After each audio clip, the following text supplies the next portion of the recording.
Bienvenidas y bienvenidos todas y todos a la mesa 3 de estas jornadas de estudiantes investigadores en letras. Estamos en la mesa 3 de literaturas sajonas y eslavas. Tenemos un menú bastante surtido, bastante variado. Cuatro, cuatro obras de cuatro tradiciones distintas, una irlandesa, una norteamericana, una rusa. Bueno, en realidad en el caso de la rusa no es una obra, sino un movimiento, y después una obra alemana. Vamos a seguir el orden en que que está en el programa, si no les molesta, con lo cual la primera en iniciar sería Julieta Abela.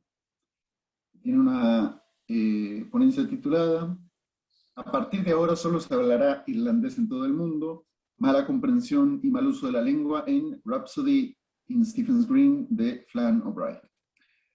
Antes de comenzar, Julieta, quería preguntarte cómo llegaste a esta obra, en qué contexto la estás analizando, si forma parte de algún otro proyecto más amplio. Sí, hola Mario, hola a todos, ¿cómo andan? Yo en realidad llegué a esta obra porque em, yo cuando empecé mi adscripción en la cátedra de literatura inglesa, empecé a trabajar con este autor, Flann O'Brien, que en realidad tiene muchos seudónimos, tiene una obra muy vasta. Después voy a mencionarles un poco, tuvo una columna en el Irish Times que duró 26 años, y un poco haciendo, digamos, investigación sobre su obra literaria, encontré esta obra de teatro que a mí me resulta fabulosa y sumamente interesante, porque ya un poco después verán, es como una reinterpretación de una obra checa y se vuelve muy hilarante porque es básicamente la historia de ciertos insectos en un parque dublines a la noche, ¿no? Entonces empiezan a tomar características muy humanas, pero también muy regionales, y desde el primer momento me pareció fascinante, aunque en realidad estaba enmarcado en otro proyecto de investigación, que después pude tomar algunas cuestiones teóricas, también eso lo voy a mencionar cuando me ponga a hablar. Entonces tomé eso para trabajar una otra obra, que es esta, que en principio no estaba en mis planes. Eh, pero bueno, es algo con que venía trabajando un tiempo, me abrí un poco, parte igual de esta investigación, digamos, de costado, algo había presentado en las jornadas estas incluso pasadas, así que es un poco como un poco el trabajo sobre eso, y bueno, ya me quedó la vida de investigación, me fue llegando a otros lados, pero en principio sí fue como, llegué ahí por cosas que estaba investigando. Claro, claro. Muy bien, muy bien. Si quieres empezar a leer. Bárbaro, buenísimo. Les comparto la pantalla, pero no haberme spoileado mucho. Pero bueno, espero que todos estén muy bien en esta tarde, que de hecho es bastante irlandesa, porque está espantoso y no para de llover, así que va a venir un poco a tono. Eh, Bueno, pero tienen su gracia los días grises. Siempre que hay un mate en la mano, tienen su gracia. A mí me encantan, pero bueno, es cierto que no son las favoritas de todos. No, Pero bueno, el pueblo suele reclamar por estos días, como... Pero bueno, te dejo que comiences. bárbaro. Entonces, como les decía, Flann O'Brien, parte del llamado modernismo irlandés, que surge de forma contemporánea a la Declaración de la República, encuentra su forma literaria atravesada por las problemáticas identitarias y la materializa en la increíble irregularidad y aparente falta de forma de su prosa. La lengua, particularmente en Rhapsody in Stephen's Green, la obra de la cual voy a comentar hoy, indaga sobre su propio estatuto y comprensión, tanto en el retrato de un grupo particular de insectos como en sus interacciones nocturnas en Stephen's Green, parque ubicado en el centro de la ciudad de Dublín. Antes de seguir, quería hacer una anotación sobre esto que les comentaba antes, que es que el nombre Flann O'Brien es uno de los seudónimos que utiliza Brian O'Nolan. Ese es el nombre, digamos, del documento, ¿no? Para firmar su producción literaria, ¿no? Sobre todo en idioma inglés. En idioma inglés utilizaba más que nada para todo lo que es novelas y etcétera el nombre Flann O'Brien, y para las producciones en irlandés solía utilizar el nombre Maesa Copeland. Pero bueno, es la misma, digamos, figura de autor desdoblada que utiliza distintos nombres, por si en algún momento le hago referencia de otra manera. Entonces, O'Brien encuentra la problematización respecto del conflicto lingüístico a partir no solo de retratos satíricos de la sociedad irlandesa, sino a su vez a partir del cuestionamiento de la comprensión y adquisición del inglés como una lengua impuesta. De esta manera, el presente trabajo propone leer la mala comprensión de la lengua, el inglés, junto con la contaminación de diferentes variantes ligadas al uso del irlandés. Así, esta forma que se vuelve deficiente de entendimiento y consecuentemente trae un mal uso, es la manera en que el autor problematiza el aprendizaje estricto y unívoco del lenguaje, revelando la complejidad de la adquisición de lengua y poniendo de manifiesto el umbral lingüístico de coexistencia entre el inglés y el irlandés. La escritura de Flann O'Brien puede ser vista como una ilustración significativa de cómo lenguajes disímiles pueden coexistir en un mismo discurso, tanto correlativamente como problemáticamente. Su prosa se desarrolla, y cito, en una mezcla burlona de inglés-irlandés o de inglés escrito como irlandés. O'Brien no solo usa tanto el inglés como el irlandés con fluidez en su escritura, sino que crea una especie de pastiche donde ambos lenguajes se estimulan mutuamente, creando nuevas formas que reproducen justamente esta coexistencia de ambos. Esto puede ser visto particularmente en Ruskin Lawn. Ruskin Lawn es la columna que tenía O'Brien en el Irish Times, que como les decía, duró 26 años, en donde digamos que se puede ver esta contaminación que les mencionaba. No siempre entre lo que es irlandés e inglés, sino que acá tengo otros ejemplos donde vamos a ver que el inglés, como ver, ¿se ve mi cursor? No sé si el cursor se ve, entonces no sé si voy a estar apuntando como Sí, en vano.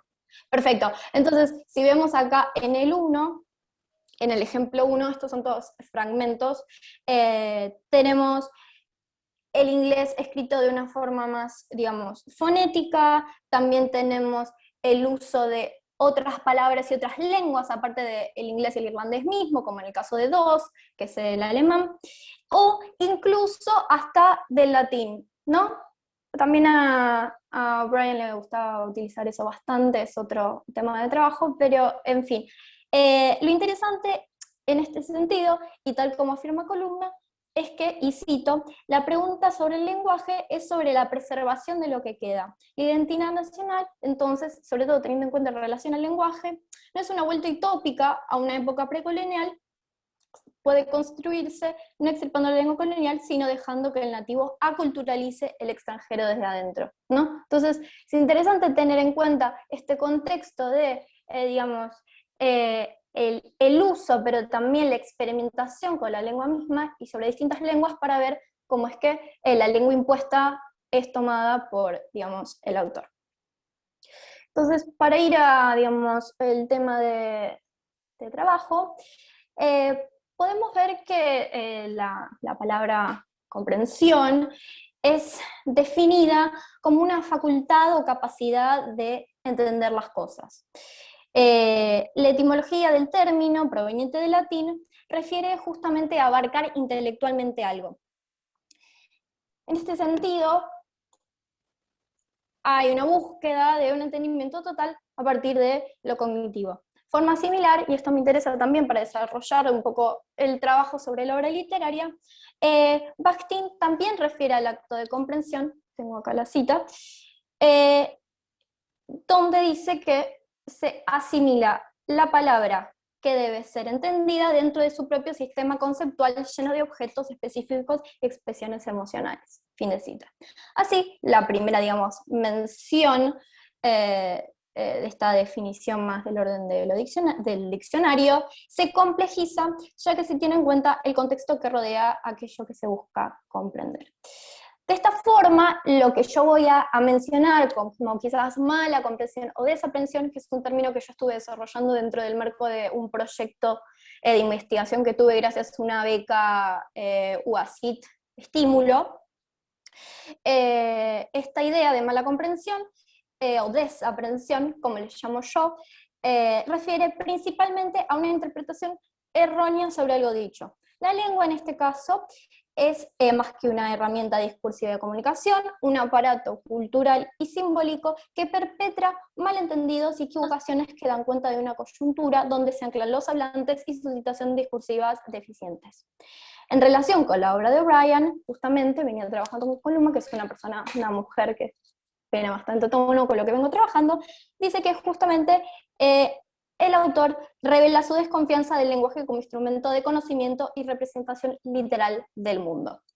Entonces, para ir un poco a la obra que nos compete hoy, ahí hay una foto de lo que es el mapa de entrada a este parque, que es efectivamente un parque que existe, que cualquiera puede ir a visitar, de hecho muy bonito, les dejo eso para que vean. Rhapsody in Stephen's Green, también llamada The Insect Play, es una obra que estuvo perdida por años y que se publicó íntegramente en 1994. Suele ser, como bien les mencionaba, descrita como una adaptación libre de la obra de los hermanos Capek, que se llama La obra de los insectos. Tengo el nombre en checo, pero no lo voy a tratar de decir porque mi sabiduría de checo es, por supuesto, nula. La obra de Flann O'Brien, que como estaba en ese momento apareció como que era de Miles Nakopalin, pero yo digo que es de Flann O'Brien porque es publicada posteriormente el libro con ese nombre, aunque el autor de la producción dramática en ese momento fue Miles. Se estrenó por primera vez el 22 de marzo de 1943 y fue tal su fracaso que se interrumpió después de solo 5 representaciones. Los críticos tenían opiniones encontradas sobre la obra, aunque generalmente duras, calificando su lenguaje como burlón, inútil en dialecto irlandés sobreenfatizado hasta el punto de una exageración grotesca. Según Robert Tracy, Miles Nakopalin, seudónimo justamente que les comentaba, utilizado originalmente para firmar la obra, le debe a los hermanos Capek la estructura episódica y el concepto general de Rhapsody in Stephen's Green. Una de las principales variaciones sobre sus fuentes se refiere al uso del lenguaje y su relación con el regionalismo irlandés. Específicamente, la relación de cada insecto con su espacialidad y la forma en que su realidad retrata una forma específica de identidad. Por ejemplo, los escarabajos van a hablar como personas de Dublín, los grillos de Cork, entre otros. Después voy a expandir un poco sobre eso. En este sentido, desde el título y su alusión a Stephen's Green, hay un intento de anclar el texto en una geografía local y cercana al espectador. En esta intención, a su vez, se encuentra en el propio texto, donde el nuevo contexto se presenta a la fuerza en el prólogo, el contexto coyuntural, político y social, ¿no? Donde el vagabundo, que es un personaje, contempla melancólicamente las propuestas de bienestar social que se debatían en la prensa de Dublín. Asimismo, los insectos de la obra se relacionan íntimamente con la escena local, ya que tanto las didascalias como las grafías del texto les asignan acentos particulares de distintas regiones, no solo dentro de Dublín, sino dentro del resto de Irlanda. Este gesto, indudablemente, refiere a la escritura de la oralidad, que justamente les mencionaba en estas columnas del Irish Times. Este gesto de plasmar las particularidades de la oralidad revela un interés por destacar un uso disímil que emerge no solo fonéticamente, sino rítmicamente del irlandés. En palabras de Columa, la mayoría de los personajes de O'Brien están fonéticamente en desacuerdo con el idioma que hablan. Su dialecto, acento y registro traicionan su inferioridad étnica, geográfica y social hacia la norma colonial, revelando una insuficiencia radical. Sus órganos de habla no están destinados al inglés estándar. Es así que Rhapsody in Stephen's Green no solo presenta un escenario local, sino que retrata particularidades sociales y culturales ligadas a la conformación de identidades específicas dentro de la propia Irlanda.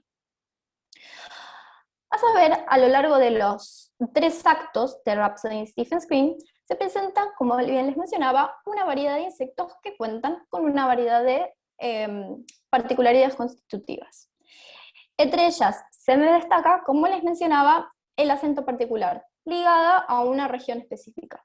A saber, como les decía, los escarabajos con acento dublinés, los patos con acento extranjero, que principalmente se relaciona con el dialecto que se habla en Londres, los grillos con acento de Cork y las hormigas con uno de Belfast.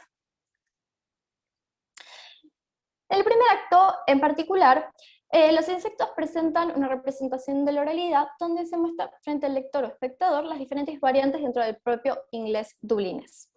Entre algunas de estas se destacan, acá las tengo, tengo los ejemplos para que los vean, pero tenemos la I como una doble E, la O como una O, y con el segundo acto la representación de la oralidad se va a intensificar al presentar otros insectos con diferentes aspectos de otros lugares, ¿no?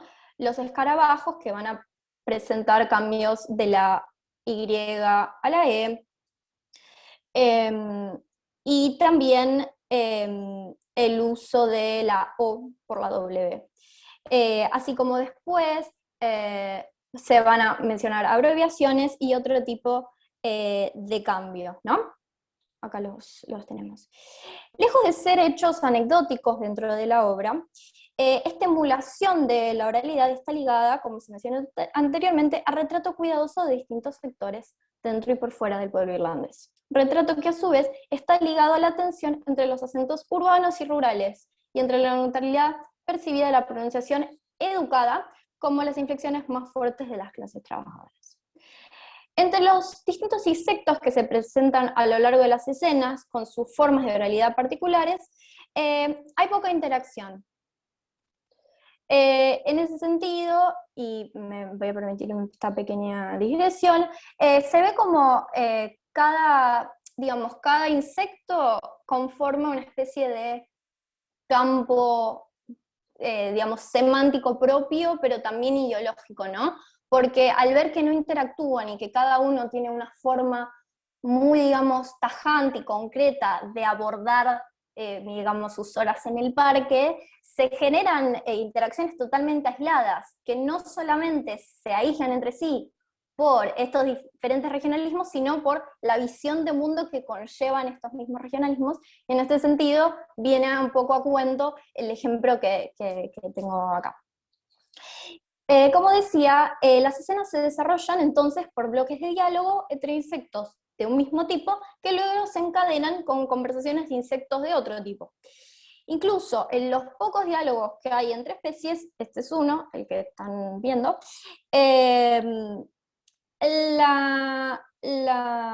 la comunicación es prácticamente nula, debido a que cada insecto muestra una dificultad al momento de establecer esta interacción. Por eso les quería leer este. Lo tengo ahí en inglés, pero les voy a leer la cita traducida por si para alguno es más cómodo.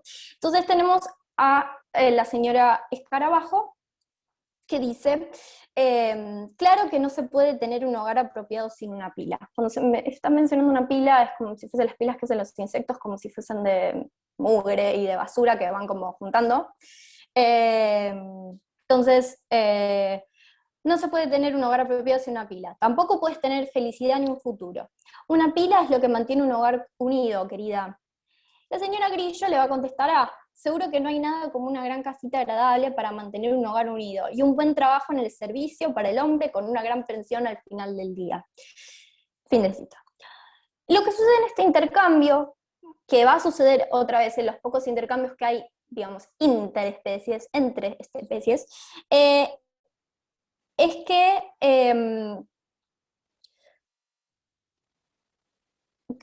otra vez va a suceder en los otros, es que lo que afecta la posibilidad comunicativa entre estos insectos es justamente la fijación que tiene cada uno en su propio discurso.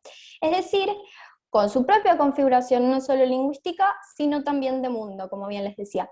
En el ejemplo citado tenemos a la señora Escarabajo, que durante todo el acto está obsesionada con cuidar de su pila, que ante la primera interacción con un otro, en este caso la señora Grillo, lo único que sabe decirle es la importancia justamente de tener esta pila.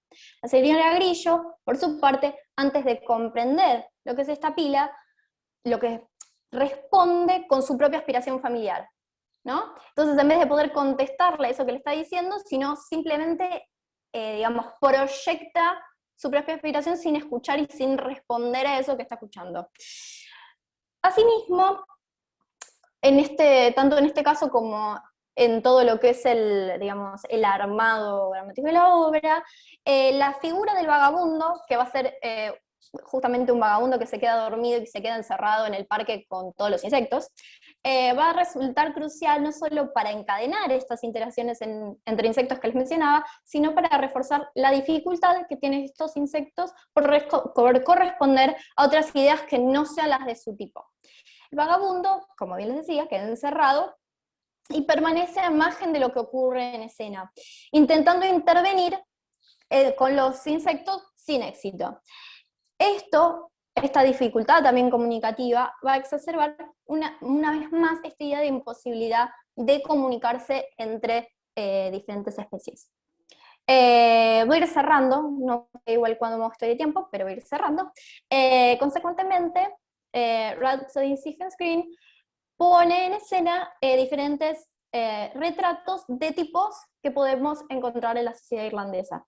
Estos, a su vez, problematizan el estatuto y la calidad comunicativa de la lengua a partir de su composición anclada regionalmente y que da cuenta de intercambios deficientes, dialógicos deficientes. Las particularidades de la oralidad de cada tipo de insecto se ven materializadas tanto en didascalias como en grafías del texto. No obstante, estas especificidades lingüísticas lo que hacen es exacerbar estos diferentes tipos, condenándolos a una imposibilidad de comunicación entre sí. Bueno, muchas gracias por la atención.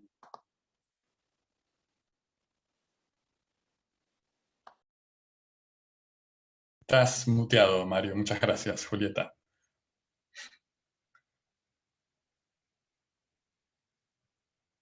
Creo que Mario está buscando el botón para desmutear. Sí, disculpen que tuve un problemita con la pantalla y no he encontrado el botón de desmutear. Muchas gracias, Julieta. Está muy interesante. No sé si alguien tiene alguna pregunta para hacer o algún comentario.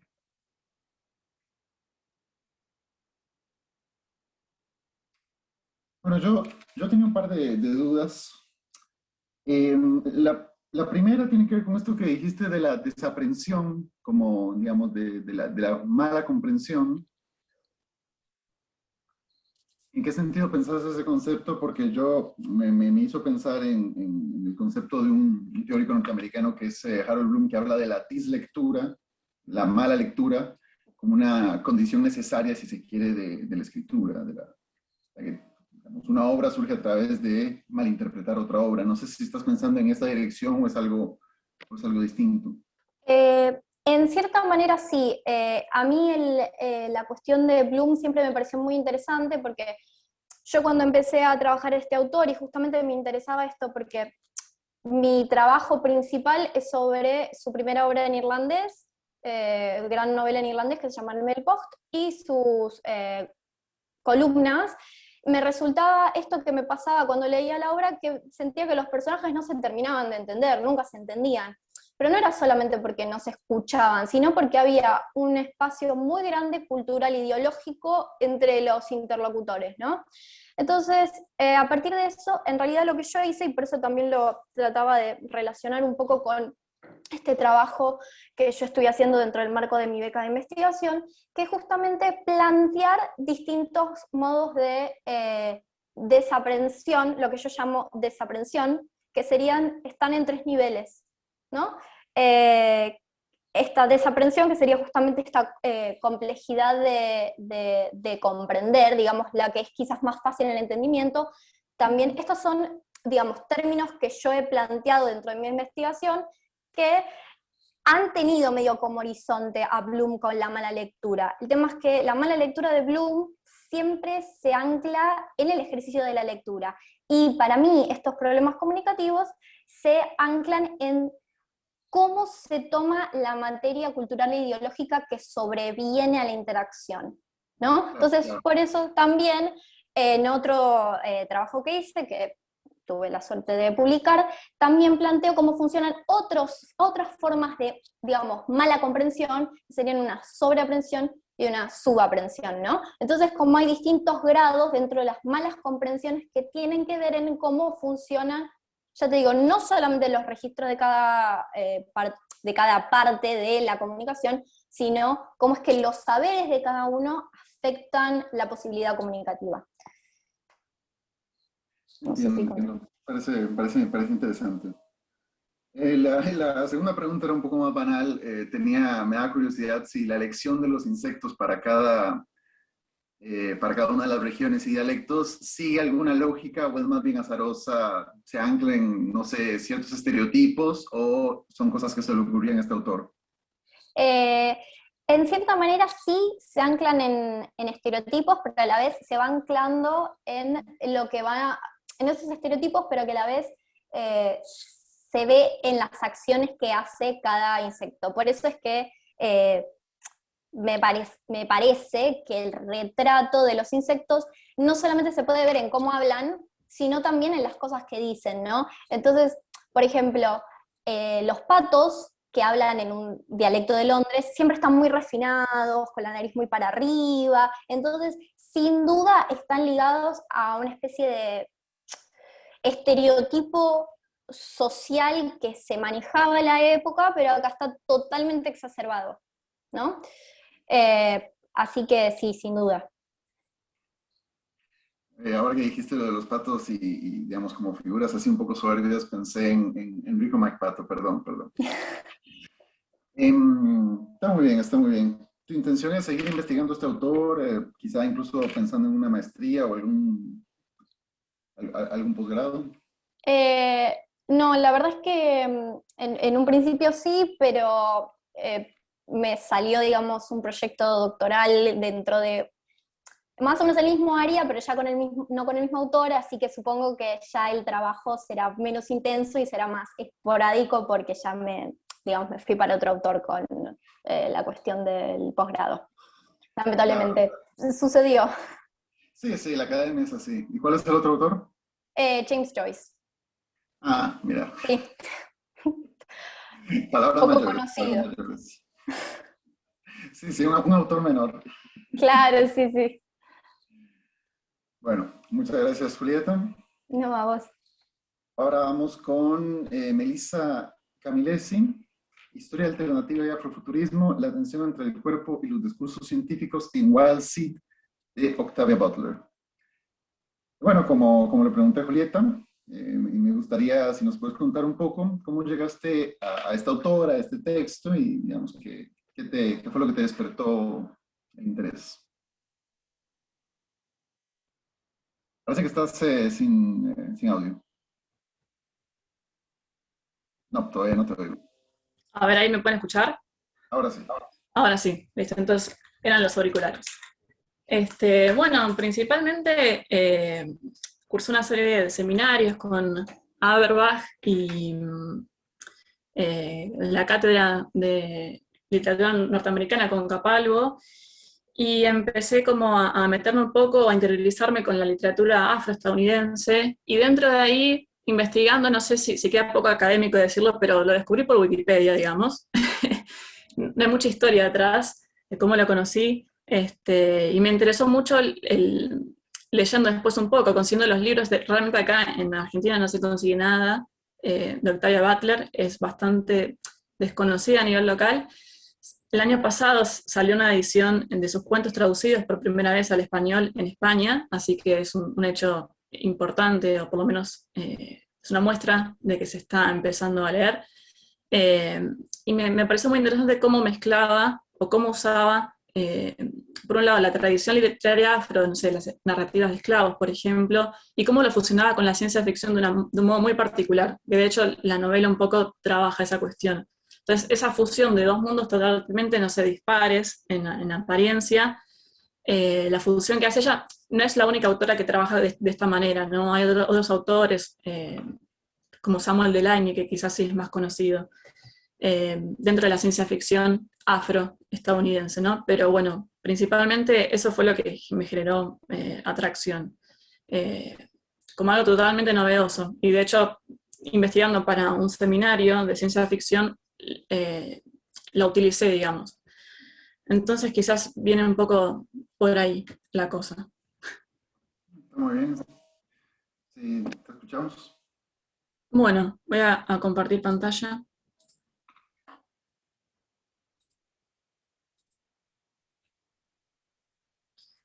Bueno, como un breve resumen de la exposición, con este trabajo me propuse explorar la relación del afrofuturismo con la ciencia ficción y el cuerpo en esta novela. Esta autora trabaja con discursos científicos y pseudocientíficos de la modernidad, como el cientificismo racial y la eugenesia, discursos que catalogaban y postulaban una manera de ser humano, en un momento en que las naciones modernas buscaban crear sociedades homogéneas, racial y culturalmente hablando, guiadas por ideales utópicos como el fervor del progreso y la fe en el futuro. En esta novela, Butler relabora estas teorías, las ficcionaliza, al tiempo que revisa y reescribe la historia afro de la esclavitud. Allí se plantea una historia alternativa que permite representar otras identidades y entrever otras posibilidades de futuro, distintos al del mainstream de la ciencia ficción, blanca y masculina, justamente a partir del cuerpo de una mujer negra. Brevemente, como para presentar a esta autora, que quizás no es muy conocida, y esta cuestión de afrofuturismo, me gustaría hacer una breve introducción. Es usual que esta autora se la catalogue como autora de ciencia ficción. Muchas veces no se dice muy bien por qué o en qué medida es ciencia ficción lo que hace, porque como vamos a ver hace una mezcla bastante interesante y compleja a la vez de distintos géneros y tradiciones. Pero principalmente, bueno, se dice que es la primera mujer negra en escribir y publicar ciencia ficción. Y ella escribe en un contexto, en los años 60 y 70, cuando empieza a publicar, en un contexto donde de trasfondo estaban los movimientos por los derechos civiles, por ejemplo, y también había un renacimiento literario de escritores negros y mujeres negras también, como Toni Morrison y Alice Walker, que sí son más conocidas localmente, ¿no? Y también es interesante que ella, el tipo de ciencia ficción que hace, se relaciona también con esa renovación que había en la ciencia ficción en esos años, llamada la nueva ola de la ciencia ficción, ¿no? Donde autores como Philip K. Dick, por ejemplo, o Ursula Le Guin, trataban un poco de renovar ese género estanco, pensando en la ciencia ficción que se publicaba en revistas pulp, por ejemplo, de los años 50, donde aparecieron nuevos temas como el tema de la identidad, del género, experimentaciones en cuanto a la forma, ¿no? Entonces, por ese lado, aparece esta mujer en el ámbito.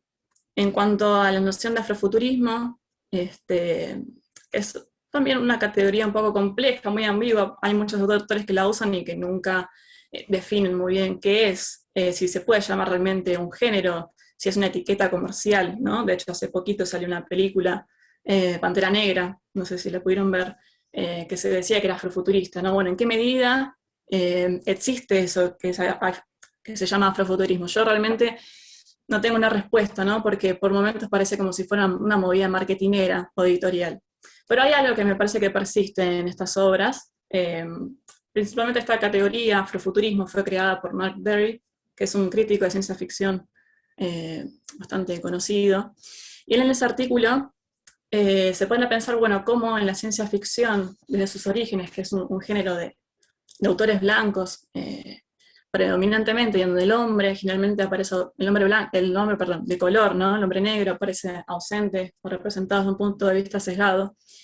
Él se pregunta cómo una comunidad, ¿no? Que tiene un pasado borrado, como el pasado de los afrodescendientes en la diáspora, cómo puede imaginarse futuros posibles, cómo puede crear o proyectar futuros nuevos, por ejemplo.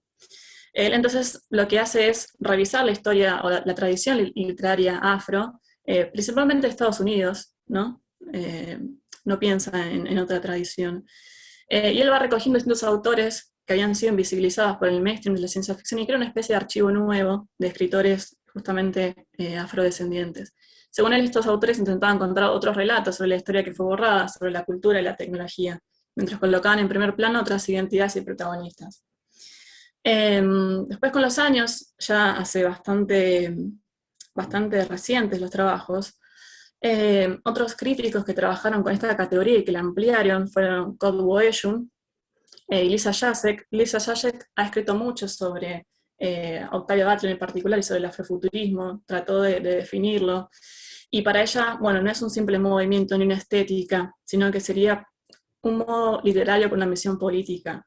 No sería un simple subgénero de la ciencia ficción, sino que es algo más. Ya dice que es parte del proyecto de recuperación histórica que fue iniciado luego del Middle Passage. Para aquellos que no saben, Middle Passage se le llama al pasaje o al viaje que realizaban los barcos de esclavos del África hacia el Nuevo Mundo atravesando el Atlántico.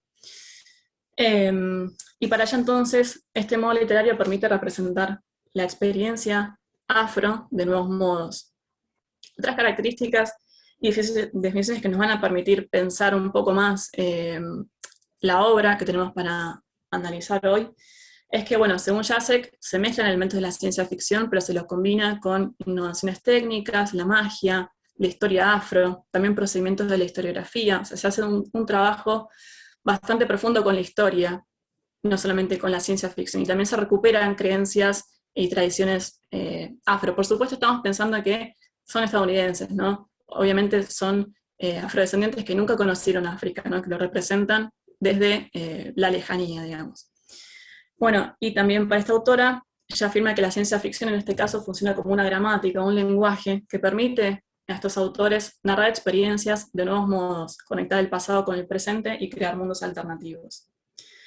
En cuanto a esta cuestión de afrofuturismo, según Alex Zamalin, que es un autor que sacó un libro hace poco sobre esto, muy recomendable también para los que les interese el tema, él afirma que este modo literario tiene relación con el pensamiento utópico, y que es una tradición que está desde el comienzo de la experiencia de los negros en la diáspora.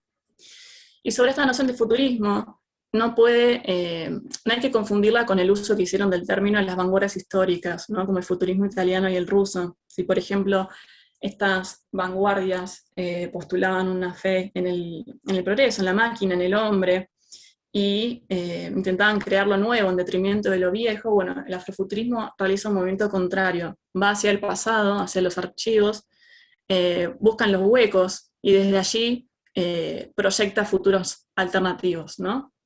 En este sentido, Mark Fisher, que es un autor que está bastante de moda, tiene un artículo que se llama Ontología y Afrofuturismo, y para él este movimiento de ir hacia el pasado, hacia el futuro, permite desenmascarar el modelo lineal de la historia. Sí, entonces, pasando un poco ya a la novela en particular, bueno, se publicó en los años 80, en 1980.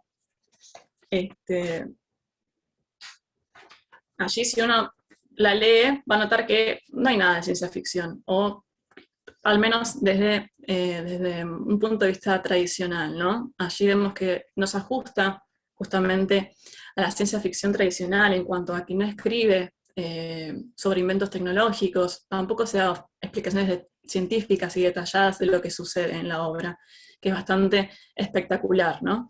En la novela aparecen, sí, motivos comunes y que son recurrentes en sus obras literarias, no solamente en esta novela, sino, yo diría, en todas o en casi todas, también en sus relatos breves.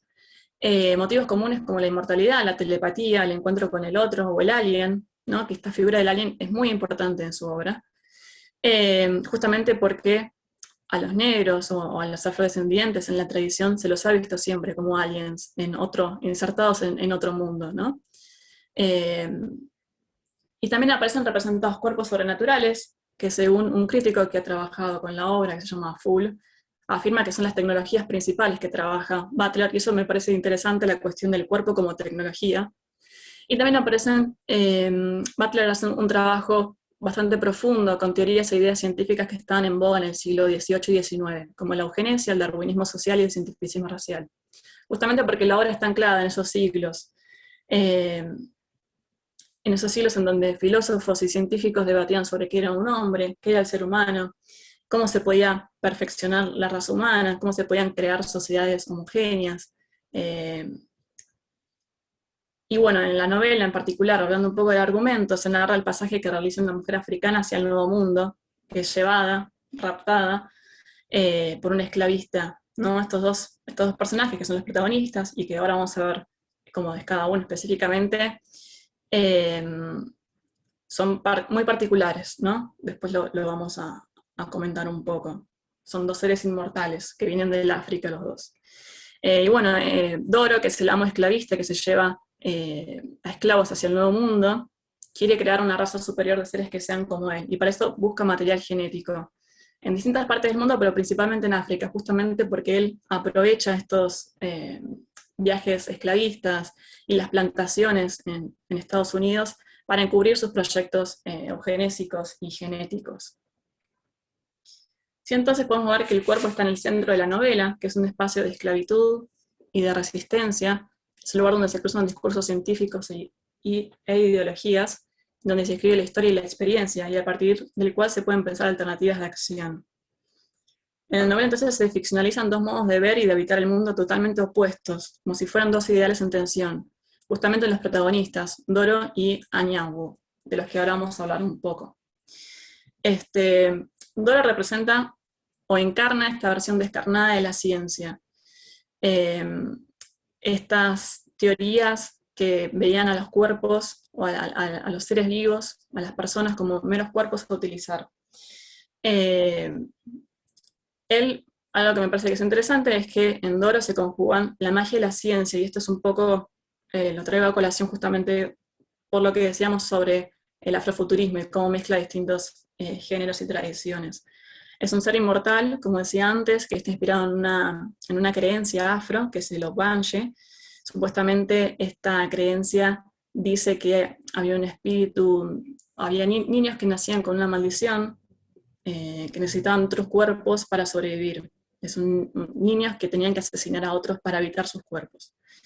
Como vemos, vamos a ver, Doro justamente es puro espíritu y necesita de otros cuerpos para sobrevivir. Y también él actúa como si fuera un científico loco o un ingeniero genético.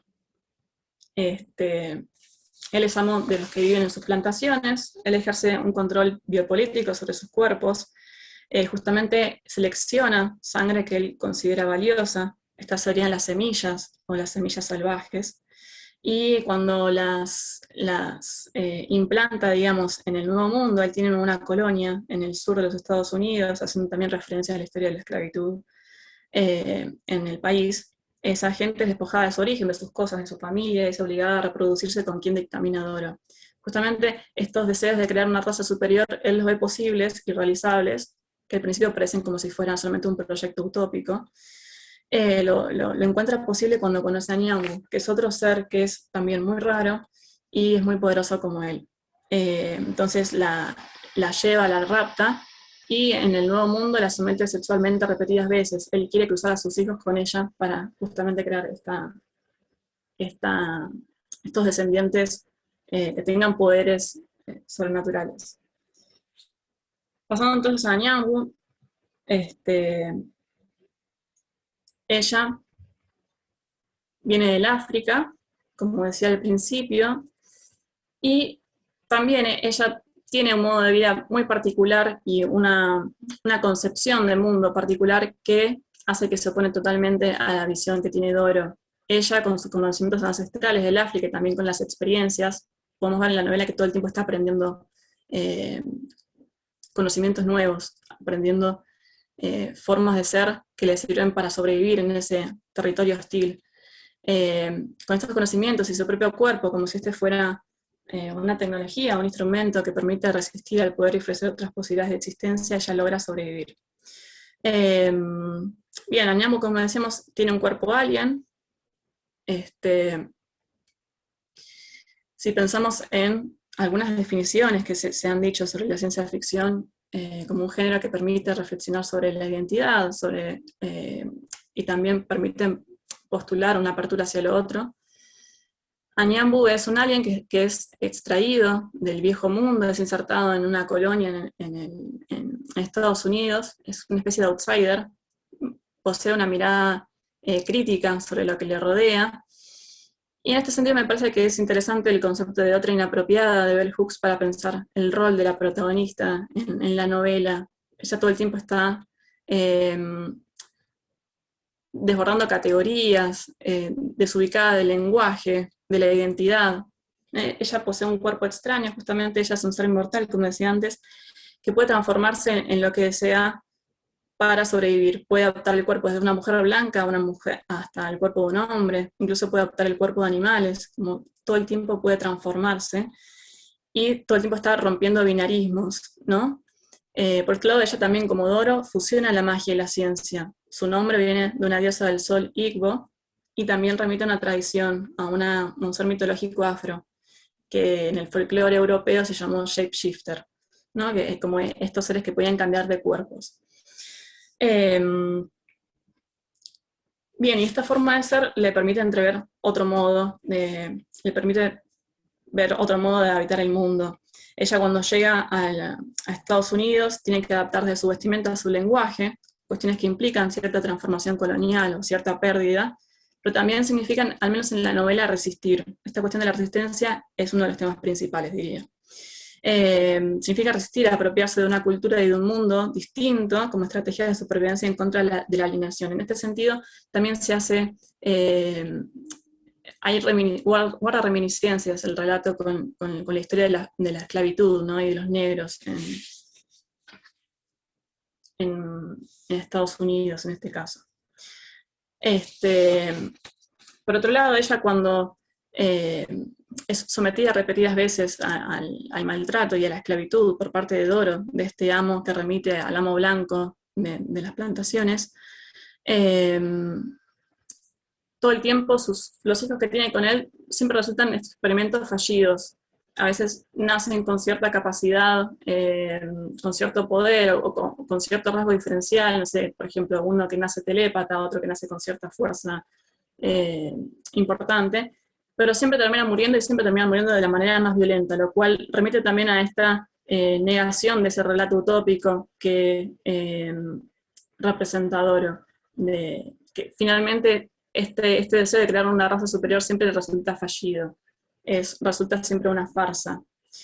Bien, y ya como para ir cerrando, cuando ella decide escaparse, también haciendo uso de los relatos de esclavos, por ejemplo de Frederick Douglass, que fueron esclavos fugitivos que cuando llegaban al norte escribieron sus narrativas o sus experiencias a modo casi de una autobiografía de la esclavitud.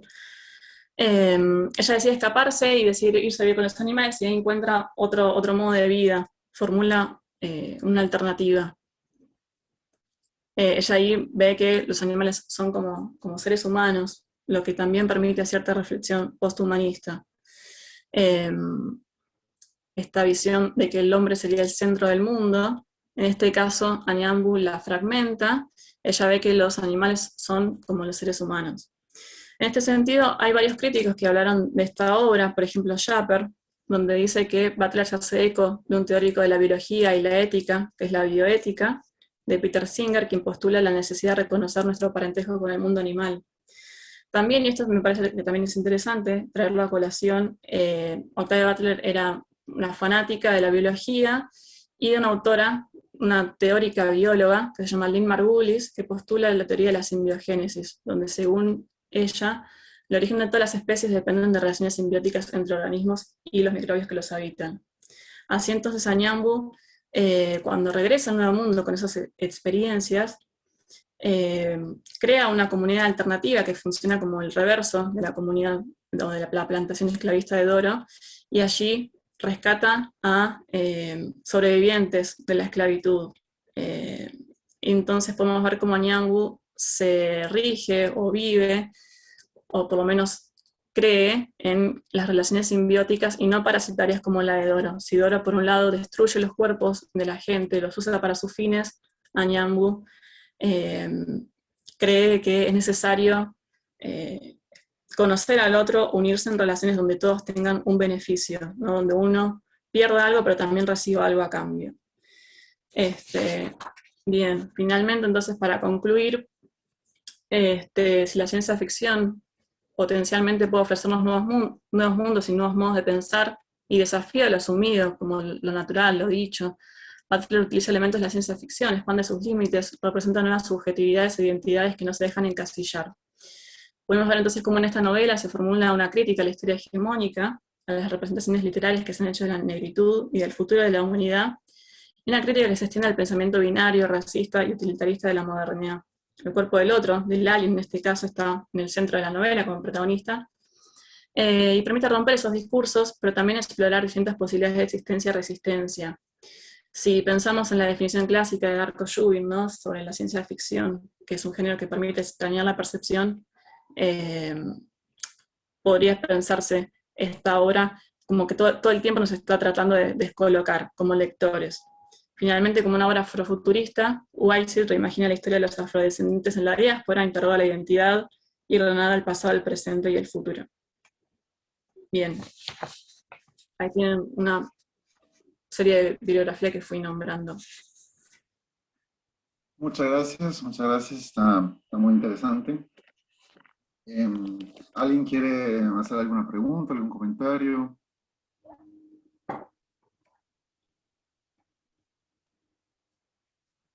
Yo debo admitir que no he leído a Octavia Butler, la conozco igual, la conozco de nombre. En algún momento leía N.K. Jemisin y un poco por vía de que también escribe ciencia ficción y es afroamericana. Un poco, digamos, hurgando en antecedentes, llegué a Octavia Butler, aunque todavía no la leí. Me resultó bastante interesante este uso, digamos, de una especie de ciencia ficción retro, en el sentido de tomar, digamos, modelos científicos perimidos, paradigmas científicos perimidos, o quizá no del todo perimidos. La eugenesia cada tanto amenaza con resurgir, pero en todo caso hoy claramente no se la piensa como en el siglo XVIII. Me hizo pensar en un autor que sí leí bastante, que es Ted Chiang, que es un autor norteamericano que trabaja con eso constantemente. Por ejemplo, hay un cuento que narra la historia de la Torre de Babel, pero como en clave de ciencia ficción. Entonces llevan a unos mineros, o sea, primero la torre la hacen, llegan al cielo, y así como en los babilonios pensaban que el mundo era un huevo, llegan y es una bóveda de granito y deciden taladrarla. Mira, qué interesante. ¿Cómo dijiste que se llamaba el autor? No. Te lo pongo aquí en el chat. En el chat.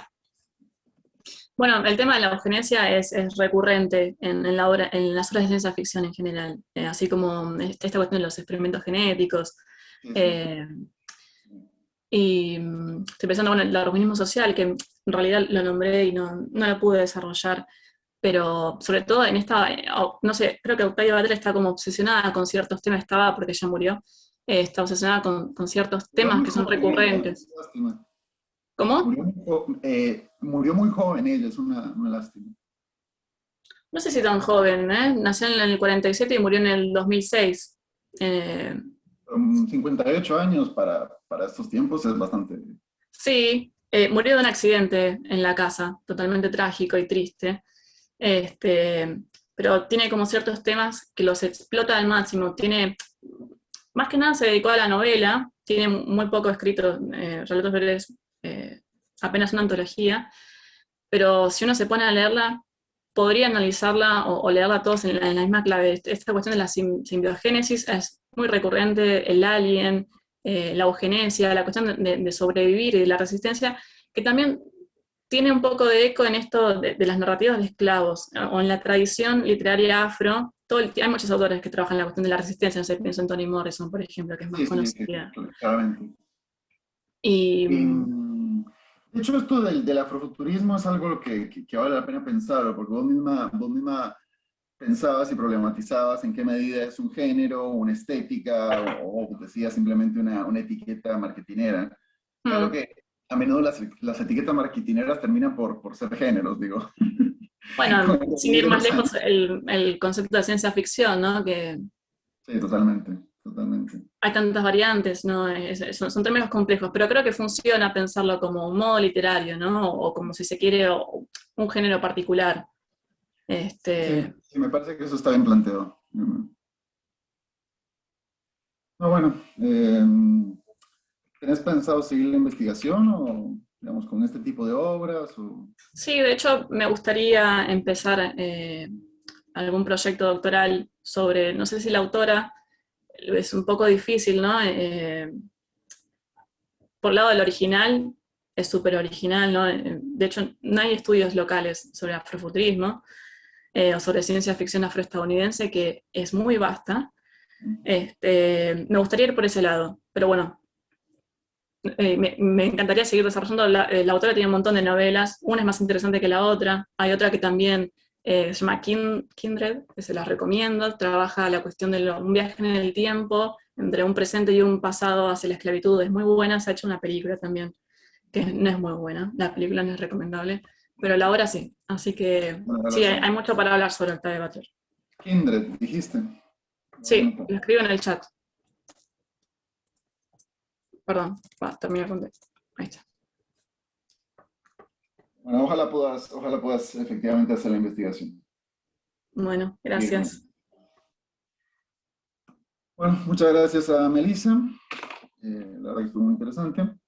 Ahora le toca a Maximiliano Constantino. ¿Estás por ahí? Sí, hola, ¿se escucha bien? Sí, se escucha. Bueno. Tu trabajo es Oberio en el marco de los movimientos literarios rusos en el periodo de los años 20-30 del siglo XX. Sí, así es. ¿Cómo llegaste a este tema? ¿Qué fue lo que te despertó el interés? Bueno,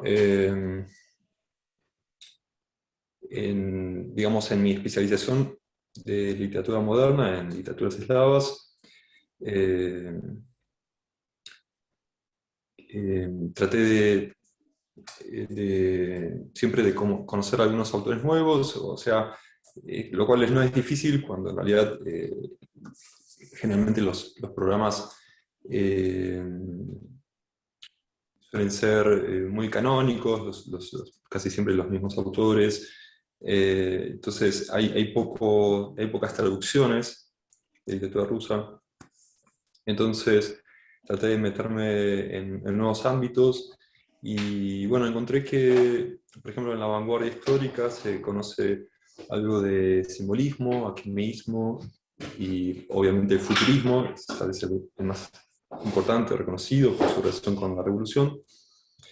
Y luego todos esos movimientos se van como diluyendo, se pierden, y bueno, aparece ya después el realismo socialista y hay toda una zona ahí borroneada, digamos, de la historia, de los movimientos artísticos.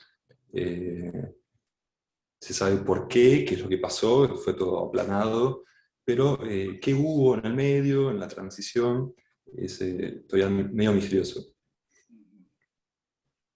Sí, es cierto. Yo, por ejemplo, conozco a los acmeístas, conozco al futurismo, por supuesto, y un par más, pero sí, digamos, este movimiento en particular no lo ubico digamos, yo tuve mi época de leer muchos rusos, con lo cual me sorprendió. Así que te escucho con interés, si quieres ir empezando. Dale, voy a compartir la presentación.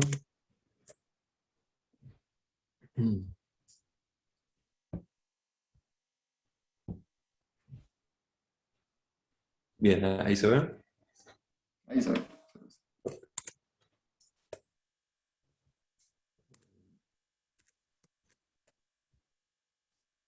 Bien, entonces, Oberio podemos llamarla la última vanguardia, el último movimiento vanguardista en la primera mitad del siglo XX. Bueno, primero que nada, esta investigación está enmarcada en una descripción que hice en Literaturas Eslavas en 2019 y 2020. Y el objetivo general es, sí, Perdón que te moleste. ¿Con quién hiciste la inscripción? literaturas eslavas ¿Con con qué profesor? la cátedra de Eugenio Arriazu, Ah, Eugenio López Arriazu, y con no, me Omar da curiosidad Lobos. si hayas trabajado con Omar Lobos. Sí, con Omar Lobos, sí. Sí, Exacto. es amigo. Ah, qué bueno. Sí, es. Bien, claro. Perfecto.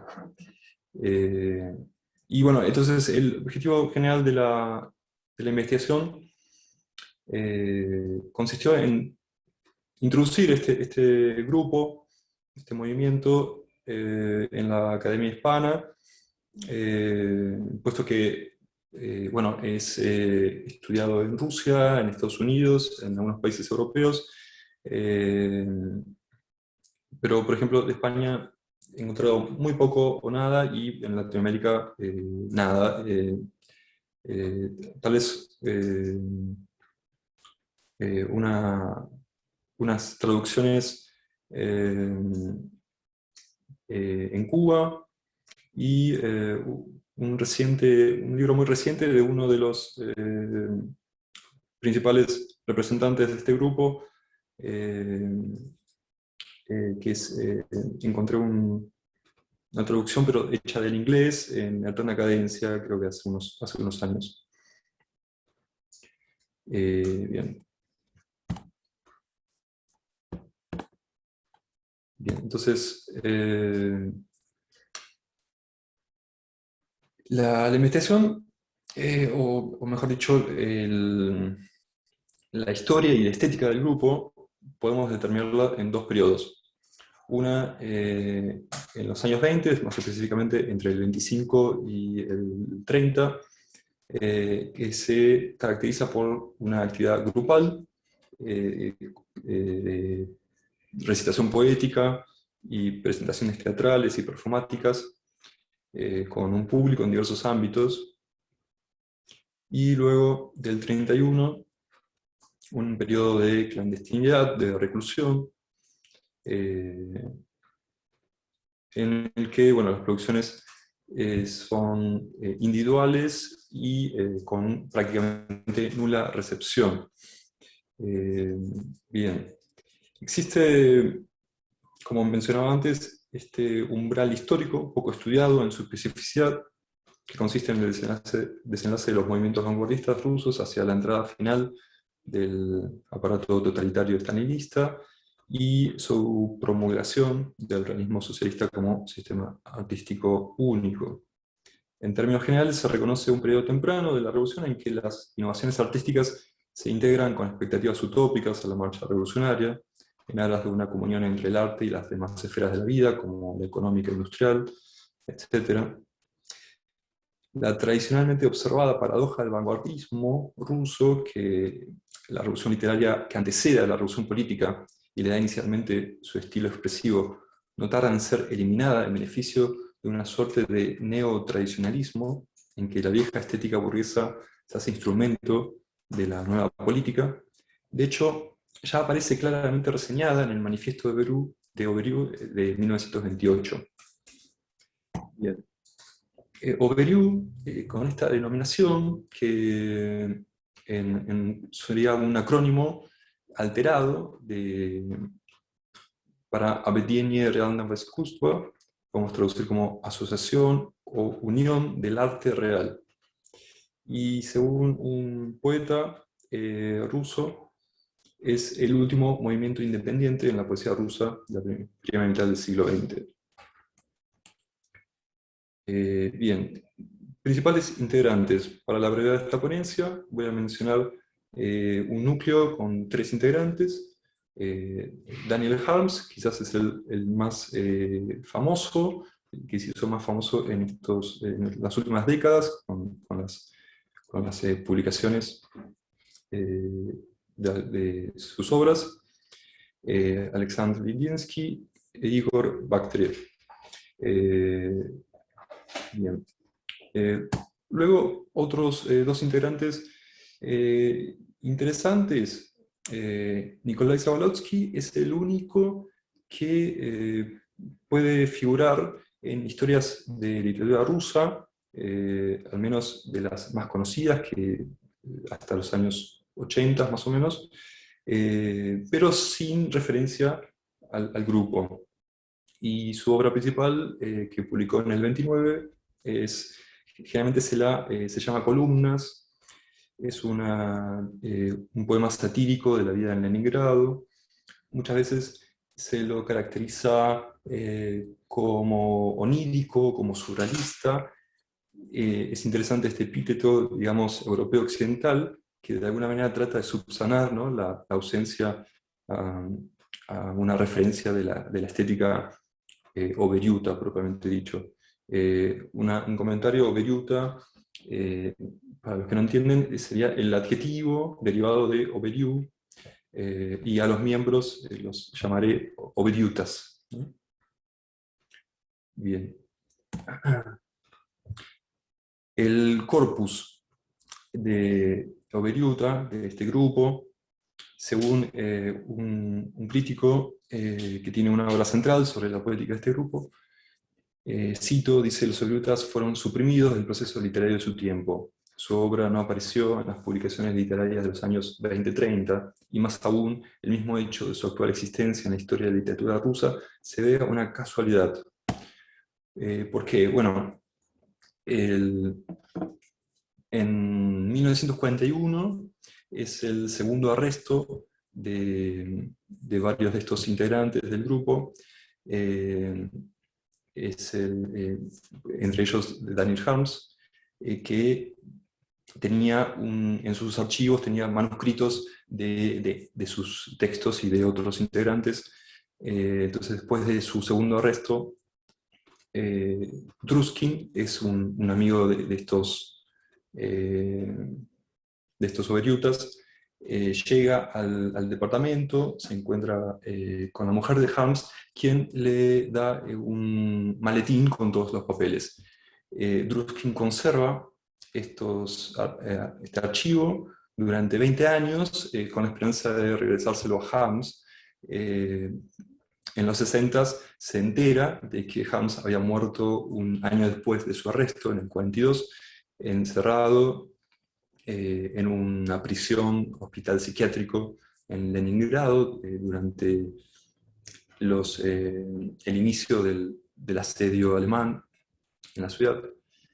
Bien, y entonces en los 60 este archivo, Druskin comienza a hacer circular estos papeles en samizdat, que samizdat significa algo así como autoedición, son ediciones clandestinas que circulaban manuscritas, mecanografiadas, más adelante fotografiadas. En 1980, tras la muerte de Druskin, el archivo es donado a la Biblioteca de Leningrado, y entonces ahí comienzan las primeras publicaciones e investigaciones académicas. El enfoque principal consistió de estos estudios consistió en los elementos cómico-absurdos y en las relaciones con la literatura absurda de Europa Occidental. Bien, la prehistoria del grupo. Obriu se conformaría de tres grupos. El primero, los llamados Chinari, un grupo de amigos en el que estaba Druskin, que mencioné que guardó los archivos, estaba Bedinsky, uno de los fundadores de Obriu, y otro que eran compañeros de colegios, Lipavsky, conforman este grupo filosófico-poético. ¿Sí? Hablan de lingüística, de arte, de matemáticas, de la vida, de todo. En el año 25, Harms se integra en este grupo, y a su vez Harms invita a Bedinsky a un grupo de poetas Zaun, dirigido por el futurista Alexander Tufanov. El grupo se llamaba Orden de Zaunikis DSO. Al poco tiempo este grupo se diluye, Tufanov deja de participar, entonces se hace cargo Harms. Incluso le va a cambiar el nombre, se va a llamar Flanco Izquierdo. También en este tiempo conocen a un grupo de estudiantes de drama, un grupo de teatro experimental llamado Radix, en el que estaba el otro fundador que mencioné, Igor Bakhtreev. Bien, entonces, tras experiencias juntos, mezclando entonces, poesía, teatro y discusiones sobre arte y literatura, lingüística. También hay que pensar en este tiempo toda la ebullición de la Opoyas, ¿no? El formalismo ruso, el círculo de Bakhtin en Leningrado, y todo esto lo están consumiendo, lo están discutiendo. En los primeros años, entonces, el grupo se llamó primero Flanco Izquierdo, luego se pasó a llamar Flanco de Izquierdas, y tuvo otros nombres relacionados todo con la izquierda. ¿Sí? Y realizan presentaciones poéticas y performáticas. Incluso en el año 27 llegaron a hacer una presentación ante Mayakovsky, a quien le gustó mucho, y comisionó un artículo sobre el grupo en su revista Novilev. Y sucede que el artículo nunca llegó a realizarse porque en la editorial, en ese momento, Osip Brick, también un ex futurista, pero en ese momento estaban renegando de sus credenciales futuristas en aras de una literatura ya, digamos, más socialista, más acorde a los tiempos políticos que estaban viviendo, que incluso Osenplick con otros llegaron a conformar un tipo de literatura llamada literatura facta, la literatura de hecho, en forma de artículos e informes sobre proyectos industriales. Entonces, lo que estaba haciendo este grupo, que era, digamos, muy carnavalesco y hasta disparatado, podemos decir, alógico, es uno de los conceptos principales que vamos a ver, no entraba en este cuadro. Entonces, acá podemos ver ya un primer suceso si no de censura, por lo menos de desaprobación cuasi oficial de esta expresión poética. Bien, entonces, el primer periodo, como decíamos, vamos a caracterizar como poético performático, se basa en poesía y drama destinados la mayoría a la escenificación, muy cercano a los dramas futuristas de Hlebnikov y Khrushchev, pero realizando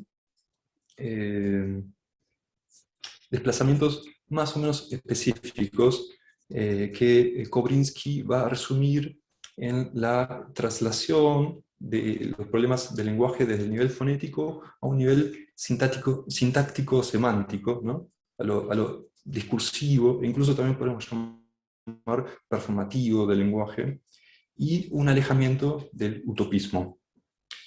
En cuanto a las performances, las recitaciones,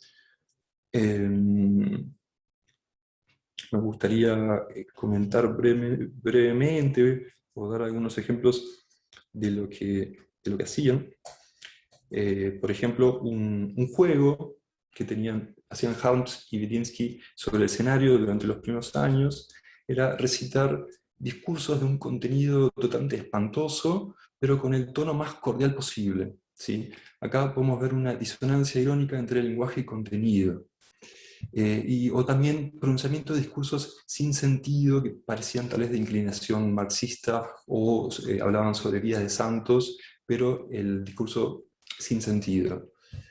También recitación de poesía desde encima o desde dentro de un armario que colgaba un cartel con la leyenda "Arte como un armario", como símbolo de glorificación de lo concreto y lo irracional en su poesía.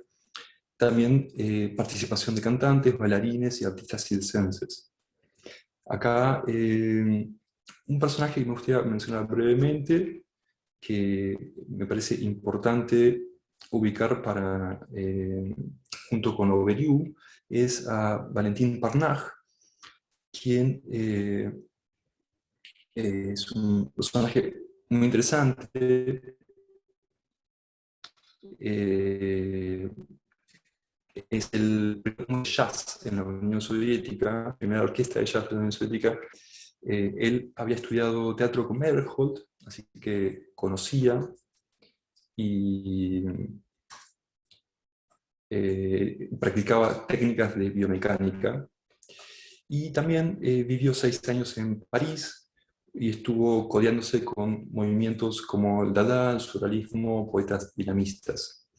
Todo esto en 1922 lo lleva a Rusia y bueno, me parece otra de las fuentes principales para Auberio y el grupo Radix que mencioné antes. Bien, Entonces, en 1928 realizan su evento principal con el grupo, digamos, en completo, los integrantes que llegaron a ver en ese momento, incluso hasta con una sección de cine. El evento se llamó 3 horas izquierdas, perdón, realizado el 24 de enero de 1928, que consistió en 3 horas, ¿no? La primera fue la lectura del manifiesto y recitaciones poéticas. La segunda hora, la representación teatral de Elisabetta Baum, una obra de teatro escrita por Daniel Harms. Y en la tercera, una película llamada Film número 1, El picador de carne, que lamentablemente se ha perdido. Bien. Sobre el manifiesto, me gustaría subrayar algunas cuestiones. El manifiesto abre con un cuestionamiento a lo que en ese momento se entendía por arte proletario y a la Asociación de Pintores de la Revolución, AJR, y una defensa a los pintores Filonov y Malevich y al director de teatro Terentiev, que en ese momento eran víctimas de expulsiones y abucheos por parte oficial. Y el manifiesto cuestiona directamente, ¿no?, por qué esta asociación de pintores que, digamos, usa técnicas burguesas, ¿no? Reproduce un modelo artístico burgués, tiene que ser sustentado por la sociedad soviética, mientras que estos auténticos artistas y movimientos están en la periferia, ¿no? Bueno, luego, típico de un manifiesto artístico, se declaran la nueva fila del arte revolucionario. Luego hay un hecho curioso, que ellos rechazan el Sound. Dicen, no hay escuela poética más contraria a la nuestra que el Sound. Lo cual es curioso porque, bueno, vimos que Harms y Widiensky habían participado, habían surgido del Sound, del futurismo. Bien, hay acá una cuestión que es Tufanov, que era el que mencioné del grupo Sound, que había participado Harms, y también Malevich, tenían nociones extremas de la poesía Sound que Ovidiu se distancia y decide cortar, ¿sí? El Sound, Tufanov incluso en su declaración poética llega a declarar que la palabra tenía que ser eliminada del lenguaje poético, ¿sí? Y había que regresar no regresar, perdón, sino ellos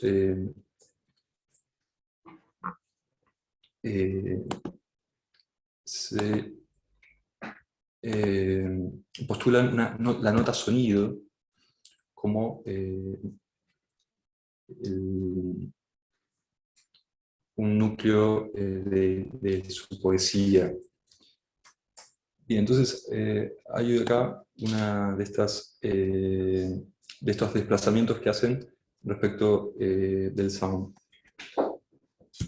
Luego estoy tratando de leer el chat porque creo que me están mandando mensajes, pero no lo puedo leer. Un segundo.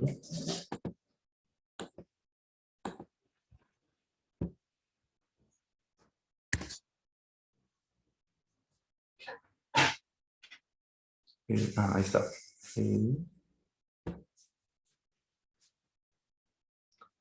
Disculpen, voy a parar el compartir la pantalla un segundo porque no sé por qué no puedo leer el chat.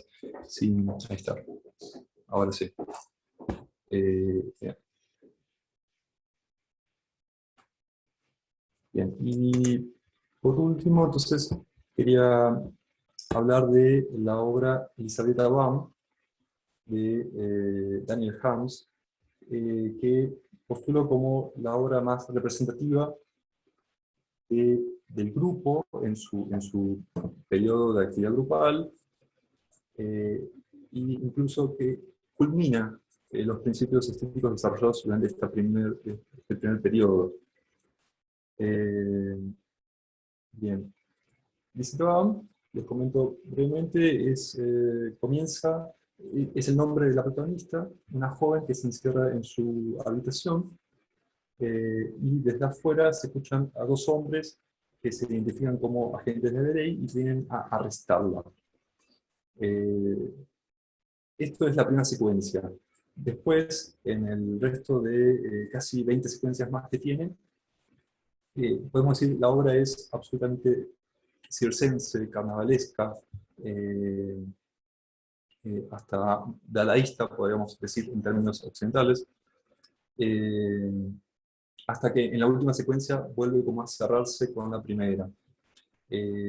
Acá es interesante esto, ¿no? Con la relación con la ley, el motivo del arresto nunca se revela, hay algo medio kafkiano también podemos mencionar, y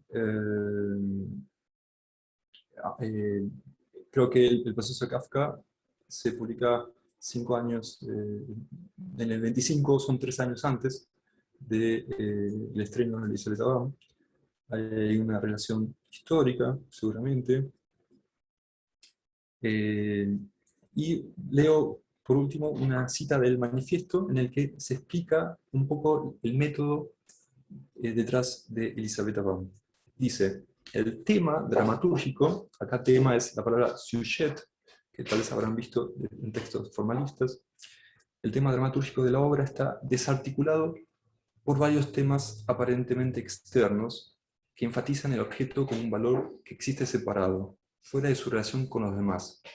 Por esto, el tema dramatúrgico no aparece ante la mirada del espectador como una figura temática precisa, sino que oscila tras el fondo de la acción. A este se lo sustituye por un tema escénico que surge espontáneamente desde todos los elementos de nuestro espectáculo. ¿Sí? En el manifiesto, en la sección de teatro, se hace esta distinción teórica entre lo dramático y lo escénico. Es una de las distinciones teóricas principales que postula el manifiesto. Dice, en él está el foco de nuestra atención, pero al mismo tiempo los elementos separados del espectáculo son igualmente valiosos e importantes para nosotros. Viven sus vidas separadas sin subordinarse al tic-tac del metrónomo teatral. También está la cuestión de cómo las partes y elementos y objetos de la obra no se subordinan entonces a un principio constructivo jerarquizante, mayor. Acá está una discusión, ¿no? con el formalismo, ¿no? La obra como, hasta una diapositiva que la saqué, disculpen, la obra como un principio constructivo jerarquizante contra la idea de momentos separados, que yo, tomando la idea de una crítica llamada Alice Najimovsky, ella usa la noción de interludios, me gusta mucho esta palabra, interludios, ¿no? Que significa como este tiempo es un juego entre partes, ¿no? O en el medio de transcurrir de una acción, como estos pequeños juegos que interrumpen la acción o suceden entre una parte y otra sin conexión entre ellas. Maxi, disculpa, Sí. si podemos ir ya a la conclusión o... Dale, cómo no. Sí, justamente como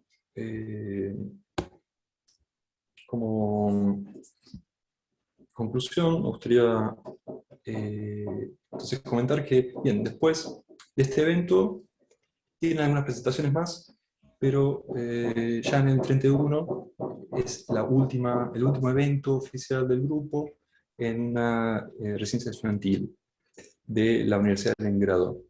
Después de ese último evento, le sigue un artículo denunciante en el que acusan a Beru de malabarismo reaccionario, poesía contrarrevolucionaria, etc. Y tras ello vienen los primeros arrestos y el segundo periodo, que yo denominé de clandestinidad, en el que las producciones son individuales, con recepción únicamente entre conocidos, círculos muy reducidos. La estética obviamente va a cambiar, los experimentos colectivos del primer periodo se van a volver algo mucho más podemos llamar sutil, pero también inscripto en la tradición de la literatura rusa del grotesco. Y bien, entonces por último, como conclusión, los soberutas comportan de esta manera una particularidad histórica con su correspondencia estética.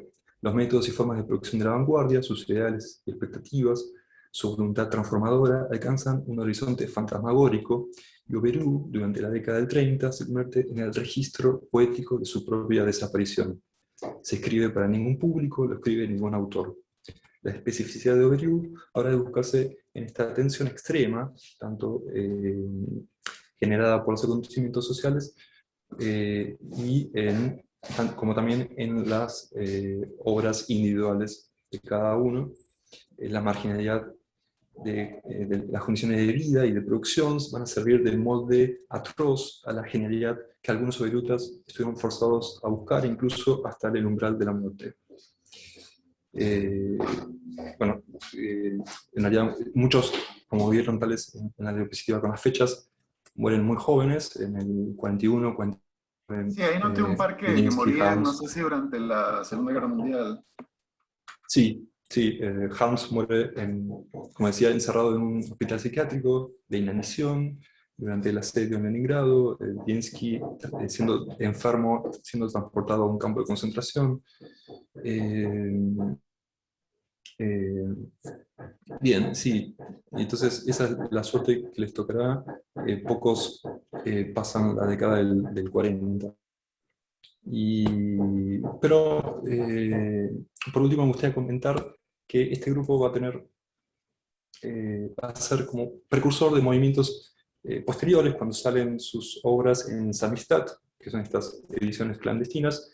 Van a empezar a ser leídos por jóvenes artistas y van a ser una influencia importante, por ejemplo, para el conceptualismo soviético y para escritores underground, como por ejemplo el grupo Smoke, que es un grupo que también me gustaría en el futuro conocer más y tal vez investigar. Bueno, eso es todo. Gracias por escuchar. Muchas gracias, Maxi. Hay un par de cosas que me hubiera gustado ahondar, pero ahora estamos un poquito sobre el tiempo, entonces tendrá que ser en otro momento. Pero te agradezco mucho y ojalá puedas seguir ahí con las investigaciones rusas. A vos. Ahora vamos con Dante Prado, que nos va a hablar de tiempo, narración y formación en Enrique el Verde de Gottfried Kohler. ¿Cómo estás, Sergio? Bien, muchas gracias. No sé si me pueden escuchar bien porque estuve teniendo problemas con el micrófono hace un par de días. Te escuchamos bien, te escuchamos bien. Ah, bueno, genial. Bueno, la pregunta de rigor, ¿cómo llegaste a esta novela? ¿Qué fue lo que te llamó la atención? ¿Qué despertó esto en vos? ¿Cómo fue eso? Bueno, las novelas de formación básicamente salvaron mi vida. Eso diría para mentir en una audiencia más pública probablemente, pero no, es algo más trivial. Hice un seminario con el doctor Martín Cobal, me interesaron.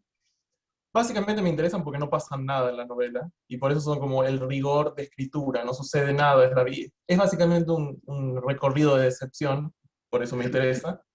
Y he decidido estudiarlas, bueno, con el doctor Cobal estamos en parte de este marco de un filocit que estábamos haciendo sobre novelas de formación alemanas. Y aunque este trabajo lo pensaba hacer en un artículo de presentar, pero después, bueno, quedó acá en forma de presentación nomás porque estoy haciendo otra investigación sobre una novela de formación, pero no desde esta perspectiva, sino desde la perspectiva de la risa. Estoy haciendo una maestría ahora en la Universidad de Calgary, en Canadá, sobre la montaña mágica. Y estudios modernistas, por eso estoy en Canadá, si no, no tiene sentido estar. Qué bueno, qué bueno. Gran novela, gran novela. Todos queremos a Hans Castorp. Sí, pero, sí. Bueno, veo que... Bueno, vos no, entonces.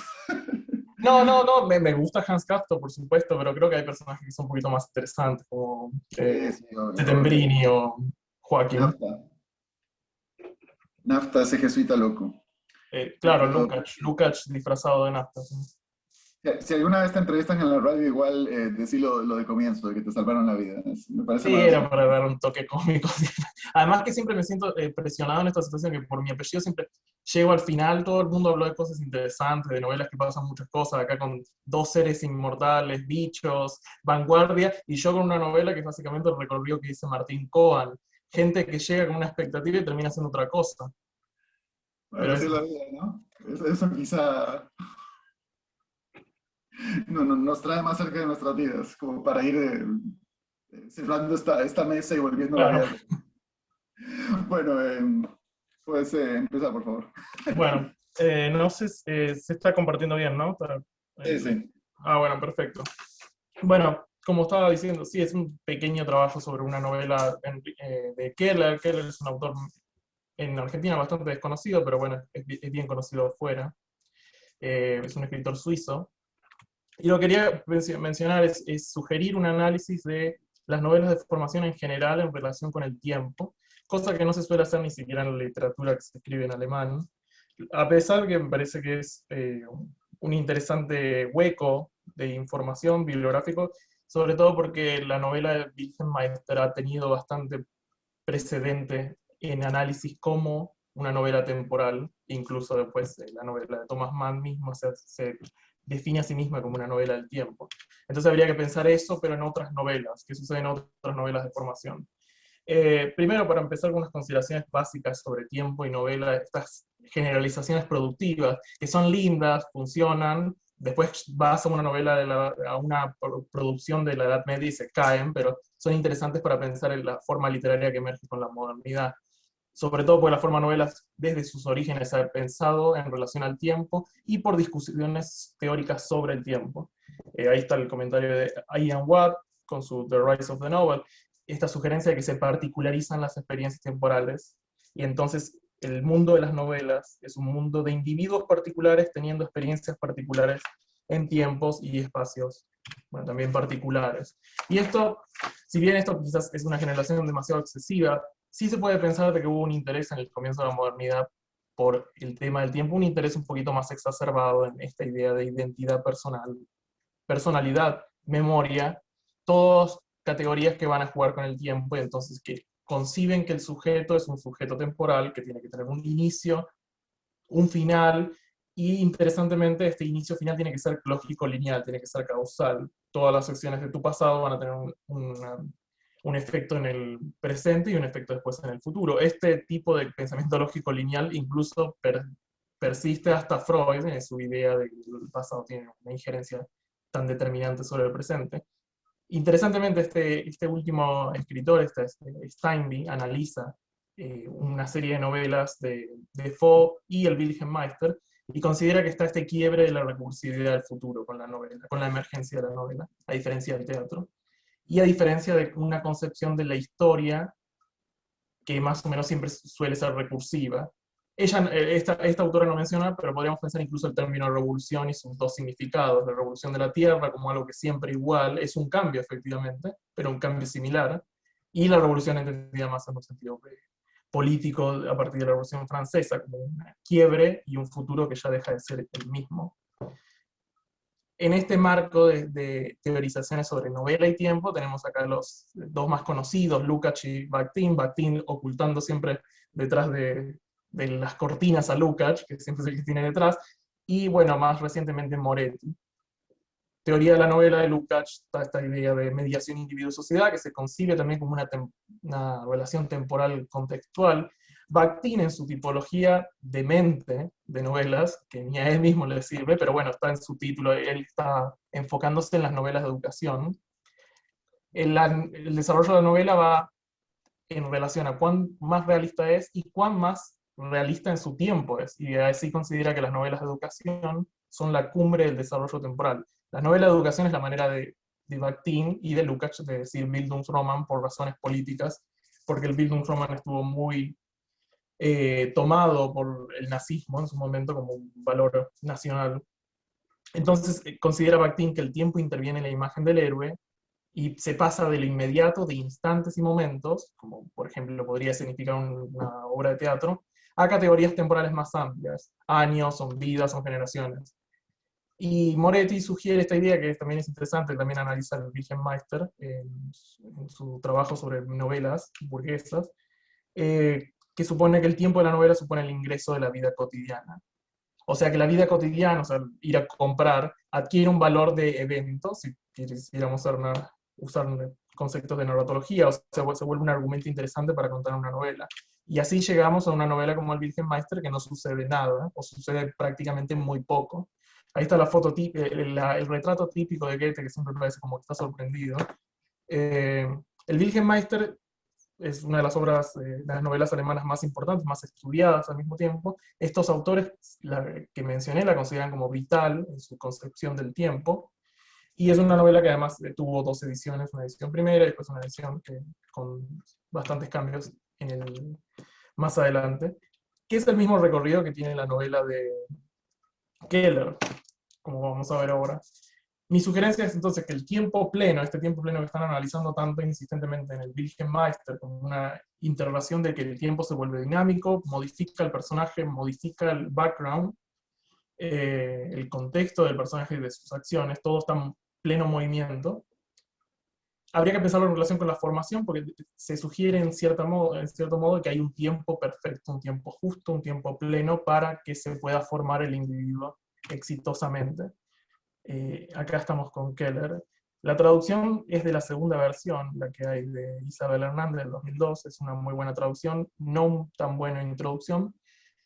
Y en la primera versión de Keller, como de Enrique el Verde, como he dicho, tiene dos versiones, una bien al principio de su vida, de su vida de escritor, y después una casi cuando se está muriendo. Eso es interesante para empezar. Especialistas, de hecho, consideran que hay como 4 versiones de Enrique el Verde. Hay que considerarlo porque los cambios que hubo de novela a novela se pueden pensar en relación a esta idea de un tiempo de formación. En la primera novela, el personaje Enrique el Verde no solo tiene una formación fracasa en su manera de formarse como artista y como individuo, sino que muere, se suicida, porque no llega a ver a su madre antes de que muera. En la segunda versión llega a ver a su madre justo antes de morir. De hecho, hay una cita que dice, llega justo a tiempo a cerrarle los ojos. Entonces ahí se ven esas interrelaciones entre formación y tiempo. Pero lo que habría que considerar cuando siempre se trabaja sobre novela de formación es, obviamente, primero, las novelas de formación son alemanas o no, que siempre es la discusión que está dando vueltas, dejémosla de lado, pero también la diferencia que hay formalmente entre novelas. La novela de Goethe tiene un autor omnisciente, en tercera persona, terriblemente autoritativo. La novela de Keller, Enrique el Verde, es como una autobiografía, de hecho se la considera una autobiografía por tantas coincidencias que tiene con su vida, su recorrido vital. En teoría, para mucha crítica, es más realista, y tiene un estilo que es mucho más meditabundo, más reflexivo. Acá hay una foto simpática de Thomas Mann, porque Thomas Mann considera que la vida misma, en una de sus frases más conocidas, no puede ser representada en las novelas si no se tiene en consideración el ausparum, o sea, los huecos, los recortes. En narratología esto se suele pensar en términos de perspectiva o términos de pase de fábula a historia y de historia después eventualmente a representación narrativa. Y esto lo podemos ver como una diferencia vital también con el modelo del Wilhelm Meister. Si el Wilhelm Meister, como lo dice el título, son los años de formación de Wilhelm Meister, son años específicos, es un recorte, no es toda su vida. Casi no tocamos el pasado de Wilhelm Meister. En el trabajo de Keller es distinto, es un trabajo mucho más largo, abarca mucho más vidas, si quiere, desde que nace casi hasta que prácticamente 10 años antes de morir. Entonces ese tipo de elecciones formales tienen sus consecuencias también en esta relación filosófica e ideológica con el concepto de formación, ¿no? Y sobre todo la idea de escribirse. Wilhelm Meister no se escribe a sí mismo, sino que un narrador lo está observando y está juzgando en qué momento se está avanzando, se está desarrollando. Wilhelm Meister no tiene su propia voz, entonces no hay esta diferencia entre el tiempo del narrar y el tiempo narrado, o entre parámetros de perspectiva más recientemente con Schmidt. En cambio, la escritura en Enrique el Verde tiene este carácter un poco compensatorio, ya que no viví en mi momento cuando fui joven correctamente, voy a hacerlo a través de la autobiografía, voy a mostrar en los puntos que debería haber actuado de otra manera. Entonces habría cierta incompatibilidad, parece sugerir, entre el tiempo de la vida y el acto de narrarlo. Y interesantemente, para una tradición novelística que es tan machista, en el sentido que los personajes que se forman o los personajes que interesan son hombres, son Wilhelm Meister, es Enrique el Verde, es Hans Castor. El modelo positivo en Enrique el Verde es una mujer, es Judith, quien de hecho tiene esta cita que nos refiere el narrador, de que Judith se maneja en una manera temporal igual que Wilhelm Meister, es alguien que vive como un animal, puro presente, no piensa en el pasado, no piensa en el futuro, y de esa manera puede desarrollarse. Y dice, su pasado lo contó de manera fragmentaria, espontánea, y nos hizo perder la noción del tiempo de tan feliz que era. En cambio, esas asociaciones, felicidad, tiempo, presente y formación, Enrique no las puede hacer. Mi tesis, de hecho, es que Enrique es un personaje que no puede actuar en el tiempo presente de manera plena. Es un personaje que vive a destiempo. La formación se le ha vuelto programática por razones personales, pero también por razones sociales y contextuales de los desarrollos económicos que han ido sucediendo en Suiza en su momento. Entonces no puede desarrollarse de la misma manera que puede hacerlo, por ejemplo, un personaje como Wilhelm Meister. De hecho, esto no lo afecta solo a él, sino que el padre y la madre no tienen relación alguna con el presente. El padre porque era un idealista que muere sin haber hecho nada, o sea, siempre estuvo pensando en el futuro, pero no hizo nada, y la madre vive a partir de esa muerte pegada al pasado sin tener mediación con el presente.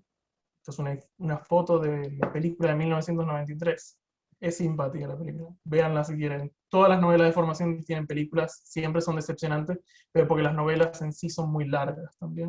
Es otro tema. Entonces, tenemos esta serie de consideraciones y características. La autobiografía es una reflexión a posteriori, compensatoria, que delimita periodos, le da un sentido a la inacción del presente, y tiene estas diferencias también con el modelo. El Wilhelm Meister se suele considerar como el arquetipo, es la obra paradigmática de la tradición, pero es interesante ver como que el resto de la tradición nunca la sigue, siempre la tiene que modificar, porque hay algo del presente que ya no puede ser igual. Miles analiza de hecho que la novela de Keller es confesional, es casi como una confesión en el sentido de Rousseau, mientras que el Wilhelm Meister es una novela picaresca. Ahí está la frase esa que mencioné, que dice que la madre había guardado plata, como ella esperaba, cuando regresara a mi debido tiempo.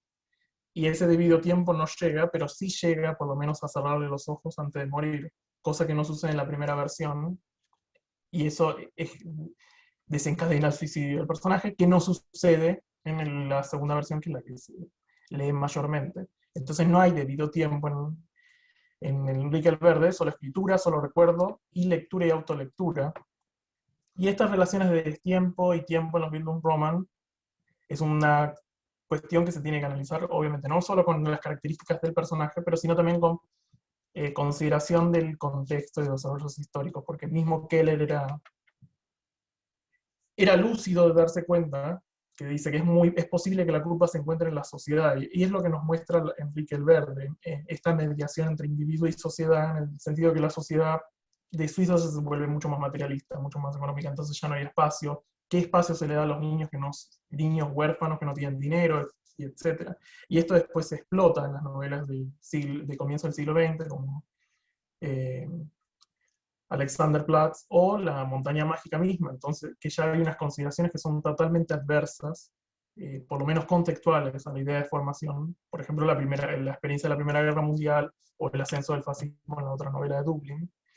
Las implicaciones de pensar tiempo, formación y las novelas es que hay que considerar fuertemente los aspectos formales de la representación y experiencia del tiempo en las novelas de formación alemana, y si se quiere también en novelas de formación de otros idiomas, en el sentido de que el tiempo, que es un baluarte tan importante para las novelas, consideremos que el hecho de que las novelas no puedan representar sucesos simultáneos, siempre tienen que presentar una cierta cadena de linealidad. ¿Qué implicaciones tiene eso para un trabajo de formación o para este concepto de formación de un individuo? Y un poco más aburrido, pero al mismo tiempo útil, la experiencia del tiempo en la recepción en el lector en términos cuantitativos. ¿Cuáles son cuántas páginas se dedica a un evento? Por ejemplo, el evento de Wilhelm Meister actuando en el teatro, o cuánto tiempo se dedica Hans Castor en La montaña mágica a quedarse en el sanatorio. ¿Cuántas páginas se dedican a ese evento? en comparación con otras novelas o dentro de la misma tradición. O por ejemplo la extensión de este subgénero, que es una característica siempre tomada muy de hecho, cuando es algo que la diferencia prácticamente. Todas las novelas de formación, por lo menos de tradición alemana, son eternas, son larguísimas, son monstruos aparatosos de 700 a, como La montaña mágica acá, de 1200 páginas. ¿Qué nos dice eso también de la relación en la recepción? Cuando el lector quizás ya no recuerde, ya no tiene relación del tiempo del principio. Es esa la formación que sugieren las novelas de formación, que es bueno olvidar, casi en una línea como Nietzsche, problemática, por supuesto, considerando las consecuencias que tuvo ese tipo de pensamiento, pero parece haber algo de esa sugerencia de vivir el presente casi a desmedro del futuro pasado, que parece estar contenido por lo menos en cómo las novelas manejan el tiempo en esta idea de formación. Bueno, no sé, con eso quería cerrar.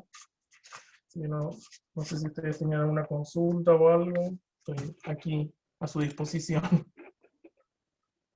Muchas gracias, Dante. En efecto, hay un par de cuestiones ahí que me quedaron picando. Me llama mucho la atención esto de que en Enrique el Verde llega hasta 10 años antes de su muerte. Es como, o sea, la novela de formación es la novela de la vida, no es el momento de la juventud o el momento, digo, en La montaña mágica, por más que sea larguísima, sigue ciñéndose más o menos a lo que sería cierta juventud de Hans Castor.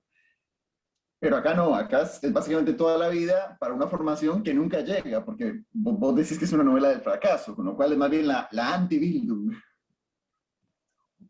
Bueno, Enrique el Verde igual tiene una idea de formación, lo que pasa que es mucho más pesimista o agridulce, si quiera, el Wilhelmeister. El Wilhelmeister tiene el final casi, diríamos hoy, de película de Hollywood. Se casa, tiene hijos, hay una fiesta, 3 bodas, pero Enrique el Verde queda con que tuvo una relación feliz con una mujer por 10 años, la mujer muere antes que él, y dice, bueno, sí, tuve esta vida, estuve bien en esta vida, pero podría haber tenido otra quizás. O sea, queda con esa nota media melancólica. Ya después, La montaña mágica es diferente, porque si bien es juventud que termina en la guerra. O sea, creo que es aún peor en ese sentido. En cierto sentido es peor. Sí es cierto, volviendo a La montaña mágica, que toda esta cuestión del tiempo que vos decís, digamos, de que de alguna manera o sea, las novelas de formación, con la excepción, supongo, se me ocurre así de buena a primeras de Demian de Hesse, pero sacando esa que es breve, efectivamente son, como vos decís, ladrillos. De alguna manera, tomando un poco tu descripción de Enrique el Verde, son novelas donde no pasa nada para gente que no le pasa tampoco nada en su vida y por lo tanto se ve obligada a leer esos ladrillos. Claro, eso es una cuestión interesante, porque muchas veces se plantea si es que las novelas de formación presentan formación a los personajes o si al contrario la están presentando a los lectores. ¿Qué es lo que gana el lector leyendo esto? Bueno, es una pregunta que varios críticos tratan de revisar, pero bueno, es bastante difícil de pensar en el sentido de qué lección estás aprendiendo a través de estos personajes que no redundan en nada, y qué lección uno está aprendiendo de personajes, sobre todo, que ignoran muchas veces sus condiciones materiales. Wilhelmeister puede vivir feliz y todo eso porque es prácticamente rico. Hans Castor, él puede darse su lujo de quedarse 7 años en el sanatorio porque recibe plata de afuera. Sí. Entonces ese tipo de cuestiones a veces no son tenidas en cuenta en la crítica, pero sí, es el tema de la recepción y qué es lo que uno forma en estas novelas de formación es interesante. Demian como novela de formación es algo más raro, porque es demasiado esotérica, si se quiere. Sí, pero... Y las novelas de formación suelen seguir una línea bastante pegada a lo que es ciertos valores de la ilustración, incluso en Thomas Mann. Sí, eso es cierto. O sea, bueno, Thomas Mann juega con el contraste entre Settembrini y Nafta, el valor de la ilustración y eso más esotérico, más pesimista. En Demian está claramente una formación de otro tipo, casi más cercano al oculto. Pero es una gran novela. Y es una novela además que le sigue gustando a los adolescentes, como puedo comprobar cada tanto la doy en secundario. Pero sí, último comentario. ¿Y alguien más tiene alguna pregunta que hacer? La verdad que tendría que haber dicho eso primero. No, bueno, me llamó la atención esto, la incompatibilidad entre la escritura y la vida, como si de alguna manera hay que elegir entre escribir o vivir. Me hizo pensar un poco en Proust, digamos, que pasa los últimos 15 años de su vida básicamente tirado en una cama escribiendo, y cómo de alguna manera busca el tiempo perdido es por momentos amenaza con convertirse en eso que sería Enrique el Verde, es decir, una narración sobre la frustración, una narración sobre cómo la vida se malogra, pero redimida de alguna manera por esas pequeñas epifanías que marcan cada tanto el texto y que sobre todo, digamos, en esas últimas 100 páginas como que logran darle una forma a esa vida. Y ahí, digamos, ese recordar deja de ser mecánico y pasa a tener algo más como, algo más de la creatividad del arte y de la vitalidad del arte. Pero esto se me ocurrió así como no es una pregunta, evidentemente. Pero bueno, te agradezco mucho la charla, estuvo buena. Y bueno, ya estamos No, aquí. sí, ya tenemos unos pocos minutos, si me permitís. No una pregunta, porque efectivamente a las 5 tenemos que cortar y ya...